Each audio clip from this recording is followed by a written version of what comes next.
pribadi Allah Tritunggal yang mengerjakan karya keselamatan.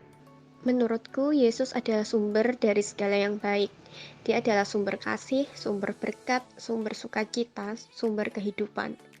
Juru selamat yang hidup, sobat yang setia.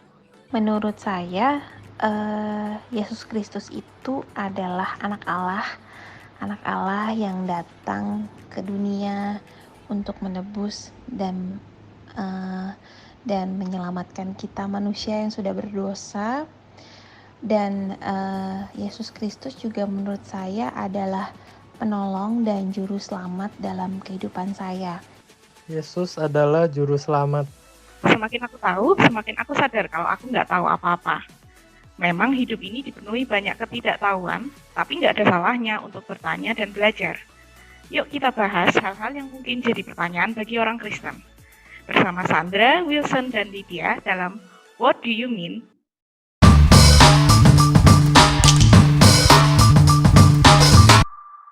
What do you mean by Jesus Christ? Jadi di episode yang pertama ini kita akan bahas sosok Yesus Kristus. Nah, tadi kita udah dengerin nih jawaban dari beberapa teman tentang siapa Yesus itu. Umumnya mereka jawab bahwa Yesus itu kan juru selamat gitu ya. Kita mengakui Yesus sebagai juru selamat. Tapi sebenarnya siapa sih Yesus itu? Gimana Cili dia? Nah, seperti yang kita ketahui ya, kalau di dunia ini kan banyak orang yang bernama Yesus. Tapi kan nggak ada satu manusia pun yang menjadi juru selamat bagi dunia ini, hanya Yesus Kristus saja. Nah, sebenarnya nama Yesus itu ada kaitan erat dengan keselamatan, karena hanya Yesus yang menyelamatkan kita dari keberdosaan dan hukuman. Nah, jadi hanya Yesus Kristus saja satu-satunya anak Allah yang menjadi juru selamat yang sejati. Oh, kayak gitu ya ternyata Yesus sebagai juru selamat itu. Yesus kan tadi bilang bahwa dia adalah anak Allah. Apa ya sebenarnya maksudnya anak Allah ini? Apakah mungkin Yesus ini manusia yang biasa atau kayak setengah manusia atau setengah malaikat? Itu gimana ya? Jadi dia bisa jadi juru selamat gitu. Ya, kalau kita menjawab pertanyaan ini ya, Yesus itu bisa menjadi juru selamat karena ia adalah anak Allah. Nah, mungkin kita akan berpikir ya, jika Yesus Kristus anak Allah, maka ia tidak setara dong ya sama Bapa. Pasti kita berpikir Bapa lebih tinggi, sedangkan anak itu pasti lebih rendah. Nah, kita bisa mendapatkan penjelasan ini dari Injil Yohanes 10 ayat 29-30 yang menyatakan bahwa Bapakku yang memberikan mereka kepadaku lebih besar daripada siapapun dan seorang pun tidak dapat merebut mereka dari Bapa. Aku dan Bapa adalah satu. Nah, jelas sekali dari pernyataan ini bahwa Yesus Kristus dan Allah Bapa adalah satu. Jadi tidak ada perbedaan siapa yang lebih tinggi dan siapa yang lebih rendah. Jadi kita juga tidak usah heran mengapa Yesus itu bisa menjadi juru selamat bagi seluruh umat manusia di bumi ini karena ia adalah anak Allah. Cici boleh uraikan lagi, lalu bagaimana cara Yesus menyelamatkan manusia? Kalau kita lihat ya cara Yesus menyelamatkan manusia itu kita akan melihat satu rangkaian dari karya keselamatan yang Yesus lakukan itu dimulai dari inkarnasi, penderitaan, kematian, terus dikuburkan dan turun ke dalam kerajaan maut. Lalu kebangkitan dan juga kenaikan. Nah, saya akan jelaskan secara singkat rangkaian ini. Jadi inkarnasi itu Yesus yang adalah Allah itu rela menjelma menjadi manusia. Terus Yesus itu datang ke dunia menjadi manusia untuk menggantikan setiap kita menanggung semua hukuman akibat dosa-dosa kita. Lalu di sepanjang jalan kehidupan Yesus di dunia ini, khususnya di akhir hidupnya itu, ia menahan di dalam tubuhnya itu di dalam tubuh dan jiwanya itu murka Tuhan atas semua dosa umat manusia. Supaya melalui penderitaannya, ia dapat menebus tubuh dan jiwa kita ini dari hukuman yang kekal. Dan meraih bagi kita itu kebenaran Allah dan hidup yang kekal. Nah, lalu di akhir dari penderitaan Yesus itu, ia menghadapi kematian. Salah satu cara mati yang paling terkutuk pada konteks zaman itu adalah dengan cara disalib. Nah, Yesus itu mati dengan cara disalib agar setiap kita itu tahu bahwa kutukan yang ditanggungnya itu semuanya itu karena dosa-dosa kita. Nah, lalu setelah kematiannya, ia dikuburkan dan turun ke dalam kerajaan maut. Ini penting ya, Yesus mati lalu dikuburkan dan turun ke dalam kerajaan maut. Hal ini hendak menyatakan bahwa Yesus itu benar-benar mati, seperti kematian yang akan setiap manusia alami nantinya. Dan ia turun ke dalam kerajaan maut. Nah, yang membedakan Yesus dengan manusia itu adalah pada hari ketiga, Yesus itu bangkit dari antara orang mati. Kebangkitan Yesus ini sangat-sangat penting. Karena jika Yesus tidak bangkit, maka ia akan sama seperti kita. Manusia udah mati itu nggak akan bangkit lagi. Tetapi Yesus bangkit hendak membuktikan bahwa ia telah mengalahkan maut. Dan kebangkitannya itu membuktikan bahwa Yesus itu berkuasa dan menang dari kuasa iblis. Lalu setelah kebangkitannya yang terakhir adalah Yesus naik ke surga. Mengapa Yesus harus naik ke surga? Yaitu Yesus naik ke surga itu ada tujuannya untuk menjadi juru syafaat, menjadi pembela, pemuliaan dan juga misi untuk Roh Kudus. Dan yang paling penting yang harus kita ingat dan menjadi pengharapan setiap kita adalah ia berjanji akan datang kembali untuk menjemput setiap kita yang percaya kepadanya. Ini merupakan pengharapan yang paling besar bagi setiap kita yang percaya kepadanya. Nah, demikian saya paparkan rangkaian inkarnasi itu. Nah, sekarang saya juga mau nanyain ke Wilson nih. Yesus kan datang sebagai manusia. Nah, apakah dia itu masih Tuhan? Bagaimana kalau kita memahami Yesus itu adalah manusia dan juga Tuhan? Apakah kadang-kadang Yesus jadi manusia, terus kadang-kadang Yesus jadi Tuhan? Nah, gimana nih? Wilson bisa tolong jelaskan kepada kita? Ya, memang itu pertanyaan yang sangat sulit ya, teman-teman. Ada pendapat bahwa Yesus itu manusia biasa, dia bukan Tuhan. Tetapi manusia ini diadopsi oleh Tuhan sehingga disebut sebagai anak Allah. Ada pendapat lain berkata Yesus itu Tuhan, bukan manusia. Dia hanya berwujud seperti manusia saja. Atau memang betul Yesus punya tubuh manusia, tetapi natur di dalam tubuh itu Tuhan dan bukan manusia. Yang lain lagi berpendapat Yesus itu kadang-kadang Tuhan, kadang-kadang manusia, tergantung situasi yang sedang dia hadapi. Jadi, macam-macam sebetulnya pendapat mengenai natur dari pribadi Yesus ini. Tetapi semua pendapat tadi tidak sesuai dengan apa yang dinyatakan dalam Alkitab. Alkitab dengan jelas menyatakan bahwa Yesus itu adalah anak Allah. Dia adalah Tuhan sama seperti Bapa adalah Tuhan. Begitu pula Yesus adalah manusia yang dilahirkan dari perawan Maria, dari keturunan Daud, tumbuh sebagaimana seorang manusia bertumbuh dewasa. Dia yang adalah Tuhan berkenan untuk mengosongkan diri mengambil rupa seorang manusia. Sehingga Yesus memiliki natur sama seperti kita. Hanya saja, bagaimana memahami hal tersebut? Inilah yang di dalam doktrin dan pengakuan iman reform kita sebut sebagai hypostatic union. Hypostatic artinya substansi, natur, atau esensi yang menopang suatu keberadaan. Gitu ya. Dan union yang jelas artinya adalah kesatuan.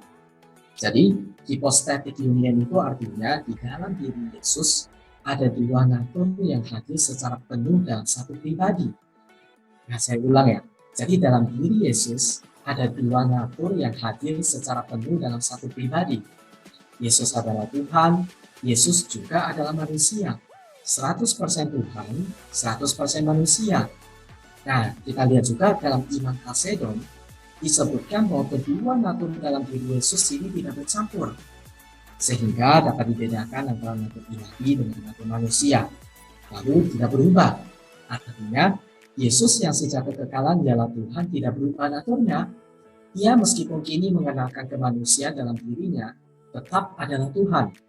Lalu tidak terbagi, yang artinya sepenuhnya Tuhan dan sepenuhnya manusia. Bukan setengah ilahi, setengah manusia seperti itu. Dan ini yang terakhir, tidak terpisah. Artinya kedua natur itu hadir bersama dalam diri Kristus. Sehingga dalam pengertian ini, kita dapat memahami bahwa apa yang dialami melalui natur kemanusiaannya dialami sepenuhnya oleh pribadi Yesus yang adalah juga Tuhan. Dan apa yang dimiliki oleh natur keilahiannya juga dimiliki oleh pribadi Yesus yang adalah manusia. Nah, inilah pemahaman singkat mengenai hypostatic union. Satu pribadi, dua natur. Yesus sepenuhnya Tuhan, Yesus juga sepenuhnya manusia. Lalu teman-teman, tahukah apa keindahan dari pemahaman ini? Saya renung-renung ya mengenai itu, ternyata ada loh keindahannya. Keindahannya itu ternyata setelah saya pikir-pikir adalah Tuhan ingin berrelasi intim dengan manusia. Tuhan adalah pencipta yang tak terbatas, sedangkan manusia adalah ciptaan yang terbatas. Sehingga ada jurang antara Tuhan dan manusia yang tidak dapat dijembatani jika bukan melalui pribadi Yesus, di mana yang ilahi dan yang manusiawi ini bisa bertemu dalam diri Yesus. Nah, kalau bukan melalui Yesus, maka relasi antara Tuhan dan manusia masih memiliki kesenjangan yang tidak dapat dipersatukan. Namun, kini jika kita beriman kepada Yesus, maka kita dibawa untuk tinggal di dalamnya. Disitulah kita akan mengalami relasi yang intim dengan Tuhan selama-lamanya. Dan memang untuk itulah sebetulnya manusia diciptakan oleh Tuhan. Jadi indah ya. Luar biasa ya. Saya jadi langsung terbuka nih. Nah, cuma ada satu hal yang mungkin masih saya agak sedikit bingung, dan mungkin juga teman-teman semua juga bingung ya. Kenapa ya Yesus itu harus jadi manusia untuk menyelamatkan kita? Kok maksudnya repot-repot amat gitu ya kan? Yesus kan Allah, dia bisa aja kan langsung menyelamatkan manusia tanpa harus repot-repot jadi manusia. Kira-kira Sandra boleh gak menjelaskan untuk hal ini? Nah, itu memang hal yang nggak gampang dimengerti ya. Kenapa sih Tuhan yang begitu maha kuasa itu harus mengambil bentuk yang sama kayak kita, yang fana, yang rusak ini untuk menyelamatkan kita. Tadi kan dijelasin sama Wilson kalau Tuhan itu ingin berelasi intim sama manusia. Karena memang dari awalnya Tuhan itu menciptakan manusia segambar dan serupa dengan Tuhan supaya dapat jadi rekan sekerja yang bertanggung jawab atas mandat yang Tuhan berikan buat manusia di bumi. Nah, tapi manusia ini jatuh ke dalam dosa, jadi segala sesuatu yang tadi dirancang, begitu indah, didesain, begitu bagus gitu ya, jadi rusak. Gambar dirinya rusak, relasi dengan sesamanya rusak, dan yang paling utama itu relasi dengan Allah juga rusak. Manusia tidak lagi berelasi dengan akrab sama Tuhan. Kejatuhan manusia dalam dosa ini memiliki konsekuensi maut atau kematian kekal. Tapi Tuhan sangat mengasihi manusia dan dia ingin supaya manusia itu nggak mengalami maut itu sendiri. Karena begitu besar kasihnya kepada manusia ini, maka Yesus mengambil rupa manusia untuk melaksanakan misi penyelamatan manusia. Terus kenapa banget gitu ya harus jadi manusia? Nah, ini kembali ke cerita yang awal tadi. Manusia sudah jatuh dalam dosa dan itu sudah jadi natur dari manusia gitu. Jadi dosa adalah natur manusia, bukan naturnya Tuhan. Jadi yang bisa dihukum atas konsekuensi dosa ya juga manusia. Nggak bisa Tuhan gitu ya yang dihukum. Yang mengalami hukuman itu harus manusia. Nah, dalam diri Yesus yang mati di kayu salib, keadilan dan kasih Tuhan ini dinyatakan. Yesus adalah perwujudan kasih Tuhan kepada manusia yang memberikan hadiah anugerah pengampunan bagi manusia. Yesus itu juga perwujudan keadilannya.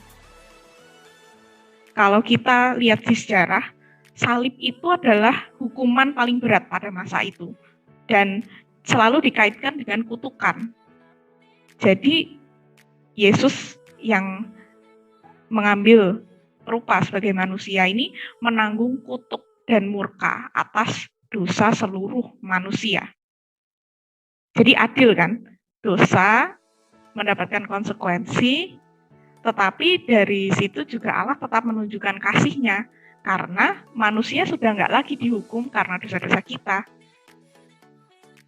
Nah, kematian Yesus yang menebus dosa kita ini penting banget, karena dari situlah kita menerima pembenaran. Jadi kita statusnya sudah nggak bersalah. Nah, setelah kematian kan ada kebangkitan Yesus. Kebangkitan ini memberi pengharapan akan hidup yang kekal. Yesus bangkit berarti Yesus mengalahkan maut yang harusnya jadi hukuman dari dosa kita. Dia bangkit dan mengalahkan maut berarti mengalahkan dosa. Jadi manusia bebas dari jerat dosa yang selama ini mengikatnya. Kebangkitan ini juga jadi lambang kelahiran baru. Lalu kita menerima kehidupan yang kekal, jadi kita nggak perlu mengalami kematian kekal atau maut itu. Kebangkitannya memberikan kita harapan akan kebangkitan yang kita alami saat Yesus datang kembali nantinya. Nah, tahu ini semua seharusnya membuat kita bersyukur atas pengorbanan Yesus Kristus, bukan?